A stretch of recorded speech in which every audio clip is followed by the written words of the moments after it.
Hi, this is Zandy N.O. again, and I'm here to bring you another video. Excuse my background. I have an 8-month-old. Um, but today's video is going to be about um, postpartum and depression and dealing with both at the same time. I have two kids. One is 9 and one is 8 months old. And I dealt with postpartum and depression with both of them. I have dealt with depression pretty much all my life. And then when I got pregnant, the postpartum on top of it was really bad. So I wanted to speak on it because there's a lot of people out here going through postpartum and dealing with the current depression that they had before, or the depression that they developed during their pregnancy. Then they have also the postpartum on top of it that makes it feels 10 times worse. And I want to talk about how to deal with it, what I did to try to push through it, or what I didn't do at first, to be honest with you, to push through it both times. The first time with my 9-year-old in 2010 when I had her, she was born with a condition called Pierre Robin, and which required for her to have several surgeries before she was even a month old, which put me in a depression because when something's wrong with your kid, you automatically figure it's your fault, especially that early in the game. You think that I had something to do with the reasoning for her being sick, and I may have. My diabetes may have played a part. The doctor said that they don't have a precise reason on why it happened. They don't know where it came from. They don't know if it was just something genetically that happened. It was something that just happened. That's a fluke. They don't know if it was from my diabetes. So it could have been from anything. But being a mother and having a kid that comes out sick, you instantly blame yourself, right? So that was the beginning of my depression. Now I was able to stay strong and deal with it as long as we were in the hospital with my daughter. We were there for 7 weeks. My husband eventually, like at the maybe the 5th or 6th week, or maybe the fourth week, he had to go back to work.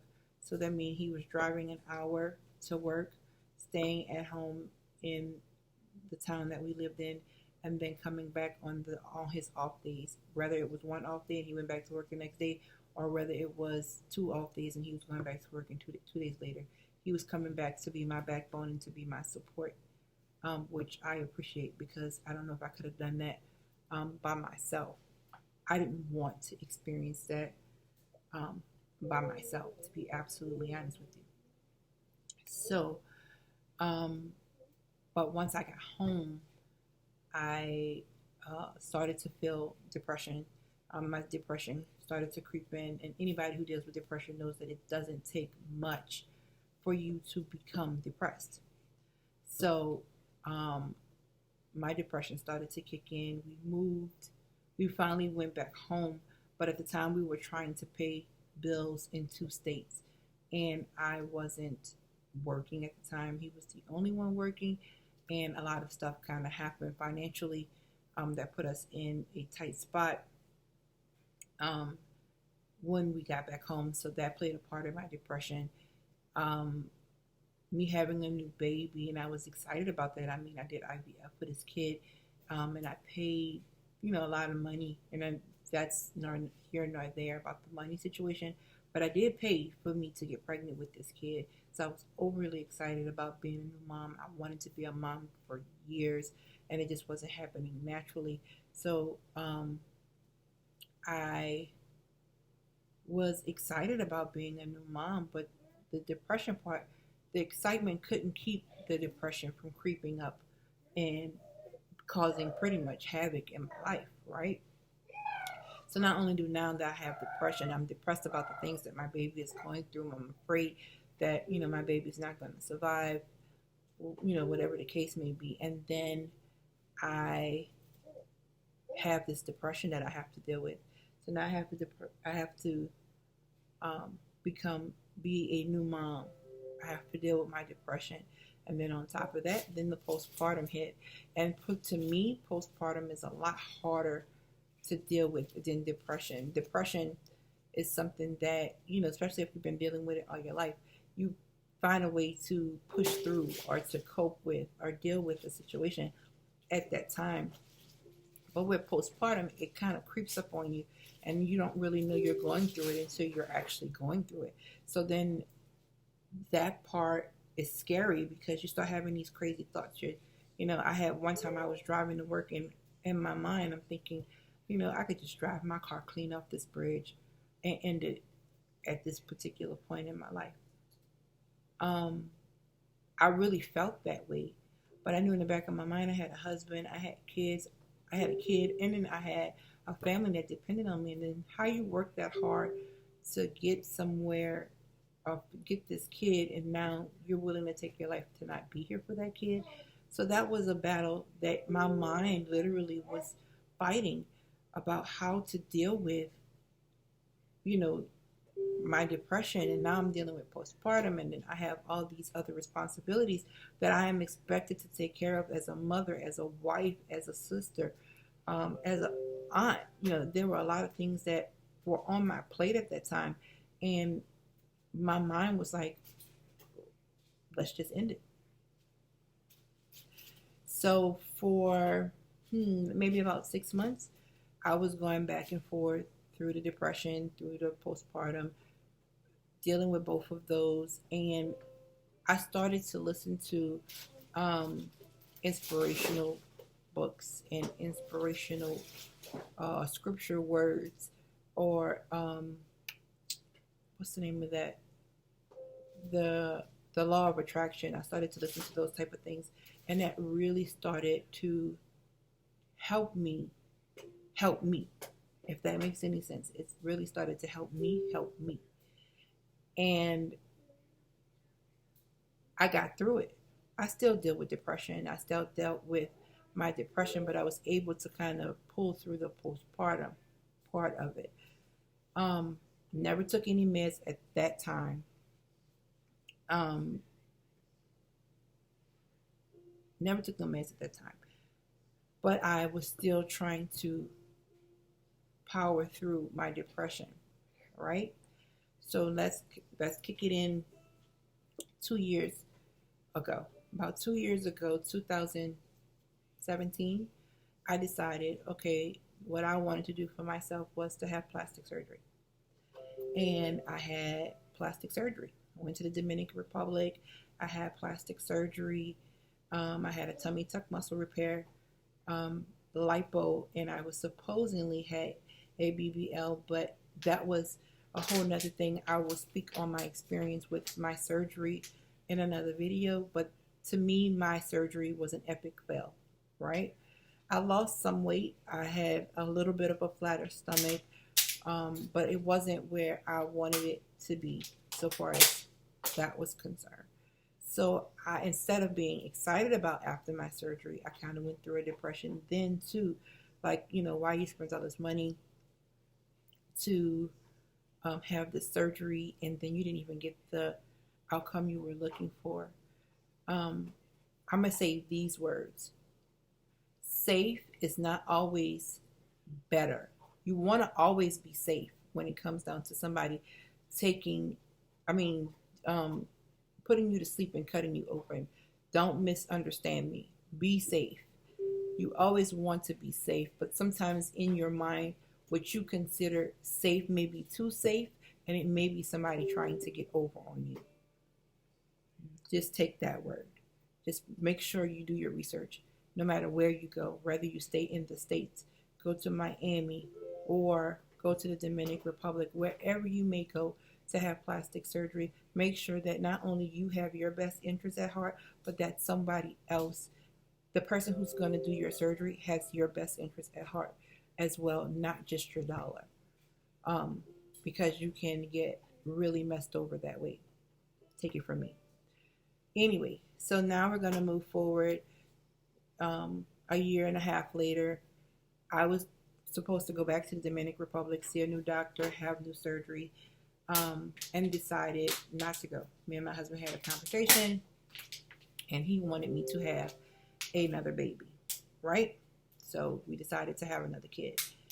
There comes London, who is now 8 months old. Before London entered this world, I had an abundance of stress, an abundance. We were so excited in May when we found out we did our IVF cycle and found out 2 weeks later that we were pregnant with our daughter. We were so excited and so elated, but then that also started the ball of the roller coaster, because then I found out a couple of other things were wrong in my pregnancy, which I will speak about in another video. But I found out a couple of other things was wrong with in my pregnancy. It scared me. I thought I was going to lose my baby, and so my whole pregnancy I was worried. And then I went out of work earlier than I was supposed to, and I had some other issues with that as well, which caused another financial strife on me and my husband, which caused us some other issues that seemed like it couldn't have been avoided, but looking back on it, it could have been avoided. So moving forward to the end of the year, my husband got sick.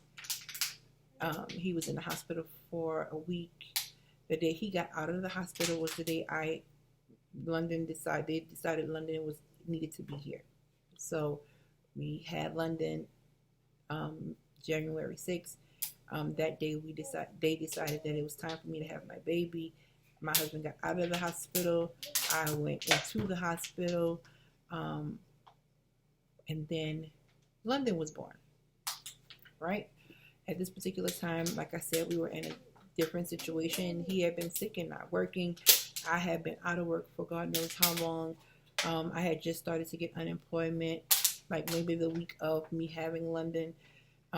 So it was just a big situation. And I had been dealing with depression beforehand, really questioning, why am I going through this? And, what did I do wrong for me to have to be going through all this turmoil? And this is supposed to be a happy time in my life. And so that we come back to the depression and the postpartum. And this time it was worse. And the reason why I felt like I think it was worse was because I was already depressed before I had the baby. Then I had the baby, which brought on, like I said, slow creeping postpartum. Actually, I didn't even realize I was going through postpartum. I thought that it was just a depression and I was fine postpartum wise. And then when I did realize I was going through postpartum, the whole virus thing started. And then that was more stress upon us. Now I have 2 kids that I have to provide for, and I'm not working. My husband's not working.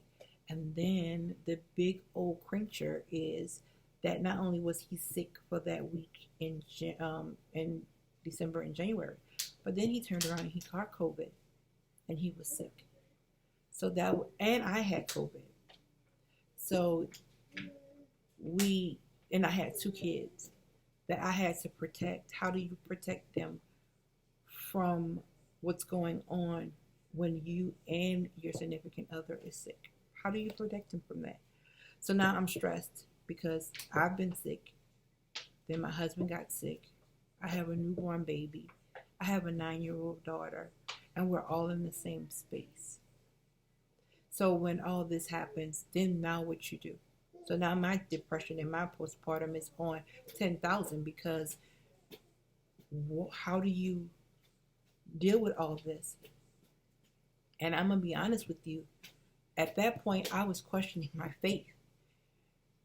It's hard to be faithful to God when you are going through so much. It takes a lot to power through and still say, God has your best interest at heart. God is going to fix this. He's going to help you work through this. You have to do the leg work, and He'll do the spiritual work, and then it'll all come together at the end. It's hard to see that when you're actually going through something in that moment. And they say you're supposed to have the strongest faith when your faith is at its weakest or it's being tested. And at that point, my faith was being tested on all levels. All levels. So I'm going to say this to anybody out there. I'm not a doctor. So this is basically my opinion, and I'm only speaking from where I've been in this situation.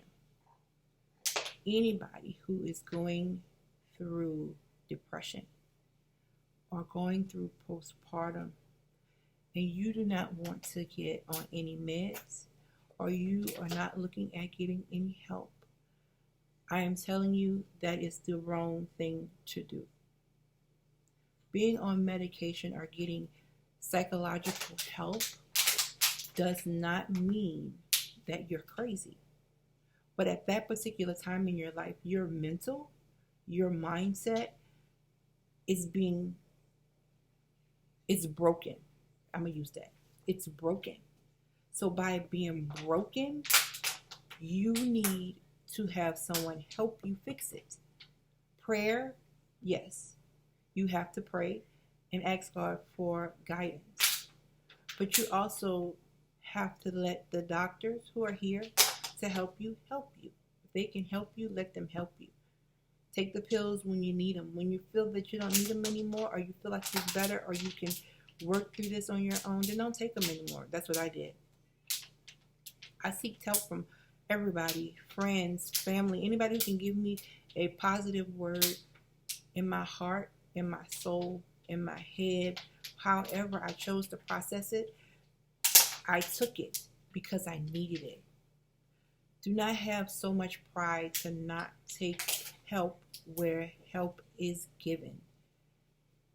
Don't worry about no one talking about you, because I promise you, the 99.9% of the time, somebody that you've spoken to have been through this as well. Whether it was only through postpartum or they had a serious illness or death or something in their family, everybody has experienced depression in some sense or form. So don't be embarrassed to reach out and say, look, can I talk to you? I need a lending ear. I need a shoulder to cry on. I need somebody to walk this walk with me. Do not be afraid to ask for help. This video is 17 minutes long, almost 18 minutes long. So therefore, I'm going to end it at that. God bless and have a good night.